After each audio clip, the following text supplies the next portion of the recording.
స్వామి గుడికెళ్తానండి.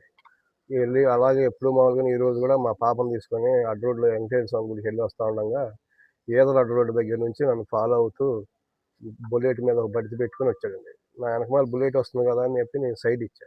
Bullet మీద cricket బ్యాటే అనుకున్నా. మా ఊరి కాలువ కట్ట దగ్గరికొచ్చాక ఆఫ్ జేసి, "ఏంట్రా నువ్వు రోజు లేచిన కాడ నుంచి నీకు ఇదే పనేంట్రా ఎయి పడితే అయి పోస్టులు పెడుతున్నావు. నా కొడకా నీకు రేణుగాడి మీద పోస్టులు పెడుతుంది తప్పితే రెండో పని లేదా? నా కొడకా ఎట్ట పెడతావు పెట్టు రేపటి నుంచి సంపుతా నా కొడకా" అని వాదన జరుగుతుండగా మా అమ్మాయి బండి మీద నుంచి దిగి, "అంకులు మా డాడీ పెట్టలేడు అంకుల్, పెట్టలేడు అంకుల్" అంటే, "ఏయ్! నువ్వు నోరు మూయి" అని మా అమ్మాయిని గట్టిగా పక్కకు పడదోసి, చేతిలో ఉన్న బడిత పెట్టి తిన్నంగా పెట్టి కొట్టాడండి. కొట్టడంతోనే నేను నడి రోడ్డు మీద బొక్కబోర్లా పడిపోతే, ఆ బాదుతోనే అడ్డగోలుగా బాదాడండి. 7, 8 దెబ్బలు కొట్టాడు.